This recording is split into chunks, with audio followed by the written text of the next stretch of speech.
Buddy Manning here. Welcome to a news edition of the Garden Report. Just a week out from Media Day, and though it's more likely the 15 Celtics on the roster after they signed Lamar Stevens on Friday will enter the season as the 15 at Media Day. Still can't escape the Damian Lillard idea. We talked about it months ago now when the trade first became apparent. Him demanding his trade and Jaylen Brown still being available and kicking around. Does that kind of swap work? It didn't. I don't even think the two sides talked about it. And Brown now trade ineligible. So many looking at the Lillard sweepstakes and saying Boston's out. But a fresh set of odds came out on the favorites, one odds maker, to land Lillard if it's not that heavy favorite in the Miami Heat. And the Celtics appeared at the top of the list, 2-1. Philadelphia came in at second, 3-1. Toronto, 4-1, though Mark Spears adding to the reporting now that they're serious in this pursuit of Lillard, despite him only preferring to go to Miami. Brooklyn in the mix at 5-1, as well as the Knicks at 6-1.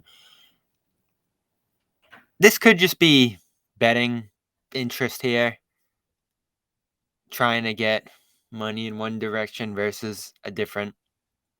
And Celtics fans certainly love to bet. Of course, check out our official sports wagering partner, Fanduel, here, if you'd like to bet on some futures and NBA things ahead of this season. I think there's even some opening night lines right now. But as far as Lillard goes, is there real smoke to this?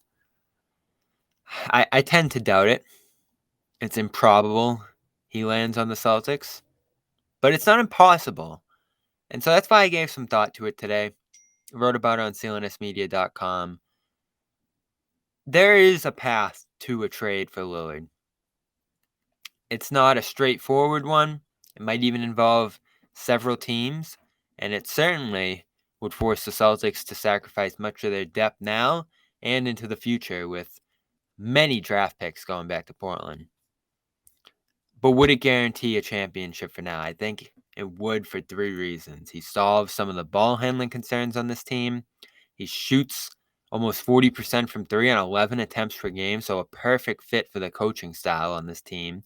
Would free others up with his long three-point attempts that Missoula tried to utilize with Tatum last year to free other guys up, not always successfully. And number three, his clutch time performance, obviously one of the most clutch players in the sport. And the Celtics lost clutch minutes by 11 points per 100. Ended up being maybe their fatal flaw in the playoffs. So Lillard, despite the miles and the age and the size of the point guard position, would almost be the perfect addition to guarantee a Celtics championship this year. And then you figure out the money and all that other stuff next year. Now, as far as actually getting a trade done goes, I did put some together here. They're not great. Again, this is a difficult deal to pull off from a value standpoint as well as a money standpoint. And the advantage in Boston's favor right now is you don't have to match dollar for dollar if you're in that tax apron position this year. They're kicking back a lot of those penalties until next year. So you get a little leeway this year at 110%. 10% of what you're sending out, you can add on top of that number and take back to your team. Before it was, I think, 20% plus 100,000 or something like that. So it was much more flexible in the past being able to make trades like these. Now a little more stringent. Next year, almost impossible. That's another consideration. You can't make a trade like this a year from now. So, do you do it? Let's look at this first one. If they were going to trade straight up with Portland, I think you would see something like this. Of course, the biggest salary they could probably send out, Malcolm Brogdon. You would send out a second significant salary and a player that Portland would actually want in Robert Williams.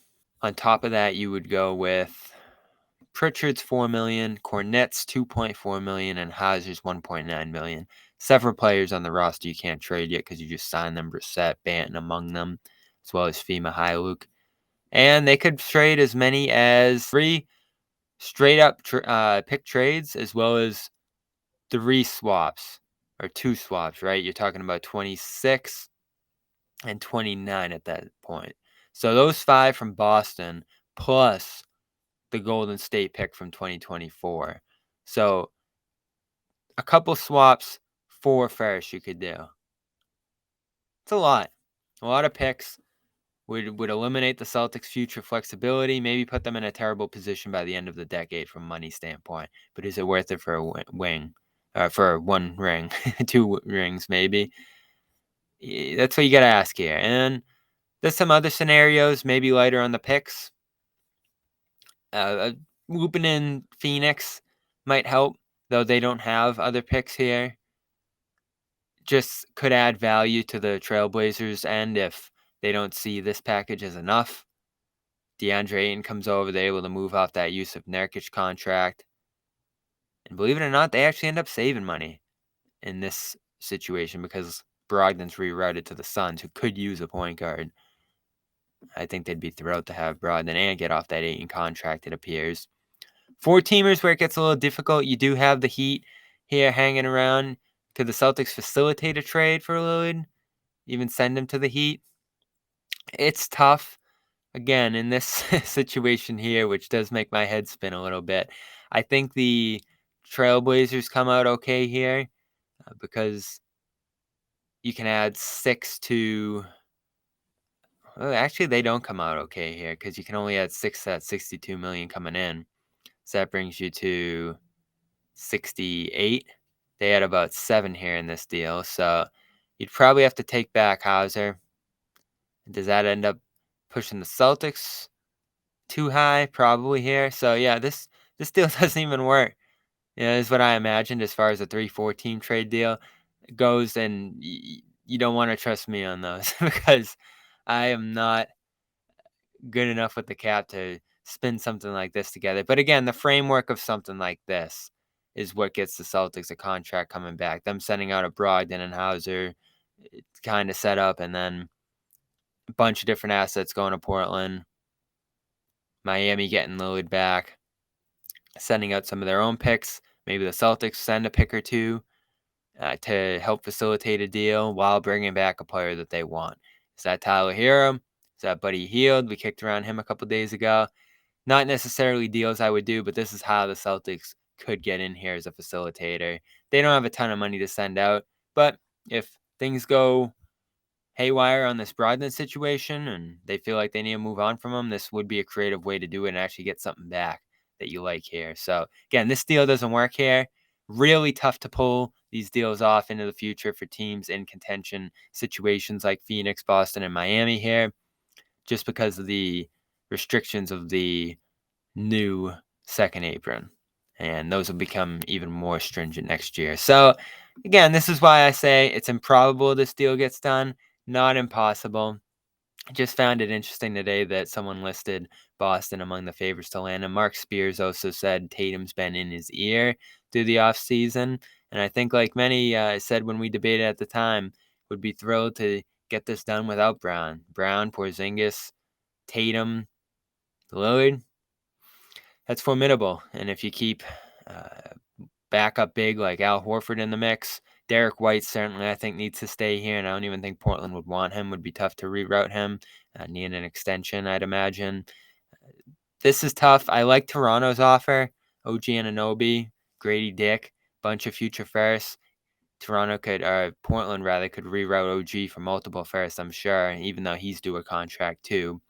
So definitely take that seriously. Seems to be a lot more momentum generating toward a team that's not the Heat landing Lillard here. And given his contract situation, you look at it, it's going to be tough for him to make a stink and actually be able to get out of the next situation he lands. And even if he doesn't like it, he's going to have to spend at least 1 year in that new spot, I'd imagine, sign this year through 2026. So next year would become the year where he might actually have a little leverage there, player option ahead of the 2026-27 season. But right now, he'd have to play out that year wherever he ends up, I think. We here at CLNS Media are brought to you by many great sponsors, including AG1, as they're now known. go to drinkag1.com/garden. It's that great scoop that gets you 75 vitamins, minerals, adaptogens, probiotics, and more with that nice tropical flavor you're going to taste when you drink your morning water. Everything you need for your gut health, energy, focus, as well as just the baseline for good health. And you know the URL by now, drinkag1.com/garden. Go there, check out the reviews. The reviews are amazing. Plenty of great athletes use this. You can go check that out as well. Love the great gear they have over there, whether the crew neck, the cups, you can drink it out of the glasses. You even get a frother to mix it up. So I love that. drinkag1.com/garden. Go see if a subscription's right for you too, but at least go take advantage of this deal. Year supply of vitamin D, 5 free travel packs with your first purchase over there. And Fanduel. Mentioned them earlier. Fanduel.com/Boston. Go get $200 in bonus bets when you place your first $5 bet. NBA futures, we're just a week away from training camp opening across the NBA, so you can get in on those futures before momentum starts swinging in a different direction if you like any of those lines now. And, of course, football. Plenty of great games coming up later this week on Saturday for college and the official or a partner, the NFL in FanDuel. Plenty of great same game parlays, player props, odds, and futures for these games this weekend, as well as who's going to go on to win the championship. Love all that over there. FanDuel.com/Boston. Of course, our official sports wagering partner here at CLNS Media. Love them. Show them some love. Show us some love as well. $10 deposit required. 21 plus present in mass, and bets, bonus bets are non-withdrawable, expire within 14 days. And if you need some assistance on your picks, we got a great new sponsor for that as well. Check out OddsR. Wish you could navigate the betting field with the confidence of a pro? Enter OddsR. They're not a sports book, but they're the sports betting advisor you always needed. It's like having a playbook for smarter bets right in your pocket.